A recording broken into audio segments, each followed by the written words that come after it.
Oh, no, no, no, no. Ano ba to? Bakit may mga...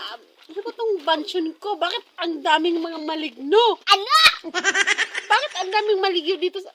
May nakikita ba kayo? Hindi ko nakikita. Parang may nag-ano sa tenga ko eh. Kumakain na lang ako dito eh. Parang may nag-ano sa tenga ko. Bakit parang may... Puk!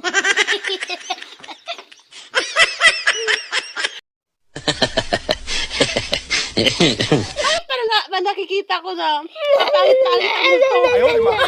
Wala akong narinig. Hindi, wala na rin. Wala akong narinig, pero bakit parang nakikita ko pangit ang multo na yun, yung ano, tuntun sa tenga ko? Parang nakikita ko yung pangit ang multo na yun eh. Saan? Yung lumapit ito ngayon sa tenga ko, bakit, ano pa nangyari ito sa mansyon ko? Ang dami multo. Makakain na ako.